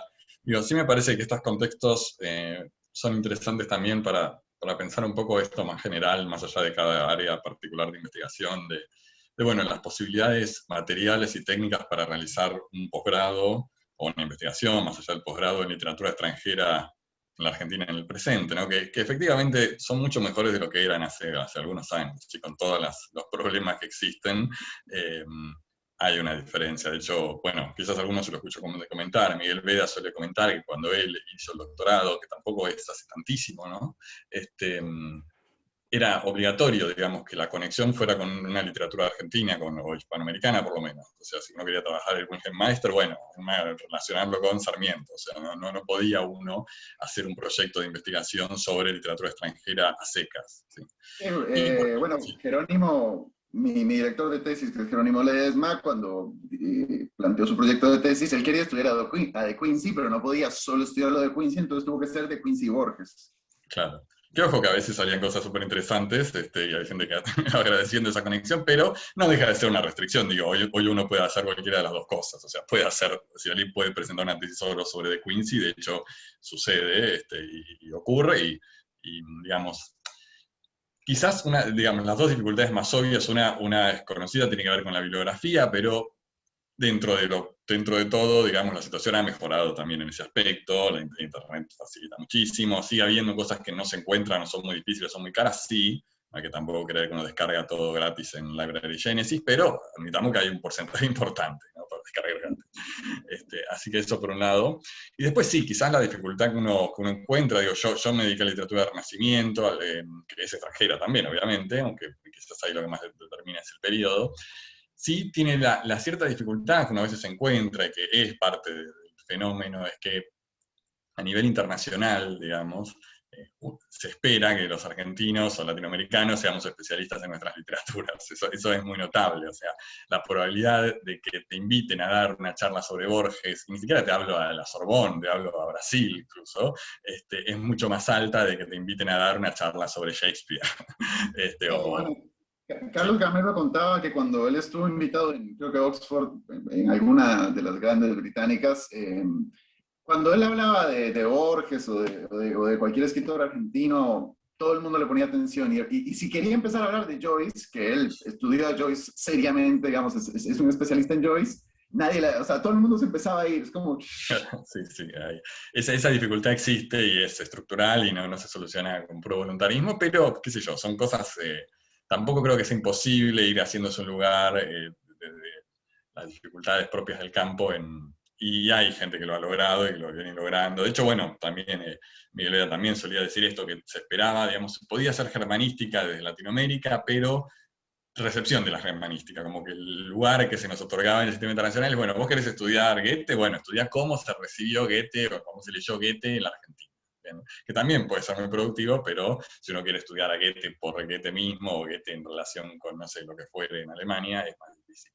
Sea como fuera, igual, digamos, mi mensaje es optimista. O sea, conozco mucha gente que ha conseguido becas para hacer investigaciones sobre autores extranjeros sin conexión con autores locales. Yo mismo fui becario 7 años. Es posible, existe, el área creció, y de hecho mejoró mucho el área en la carrera. Digo, no es que antes fuera mala, pero efectivamente es un área que creció bastante en los últimos, no sé, 20 años a nivel general, así que hay esperanza dentro de lo que tenemos, ¿no?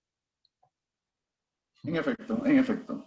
yo hablando de ponernos optimistas, quería concluir esta mesa agradeciéndole a Mariano y a la demás gente del Departamento de Letras, que son los que hacen posible las jornadas, sobre todo, y pensando además que estas jornadas estaban para hacerse hace un año y hubo que suspenderlas por el comienzo de la pandemia. Así que ahora las podamos hacer de alguna manera es uno más de esos pequeños mojones de estar volviendo a cierta, digamos, cierta normalidad en nuestras vidas pese al virus y a todo lo demás. Así que parece que eso da para alegrarse. Bueno, si parece entonces, vos estás, Victoria, grabando, ya podemos darlo por terminado. Y bueno, el congreso sigue, así que los esperamos en las próximas mesas y mañana a las 5 es la mesa de cierre.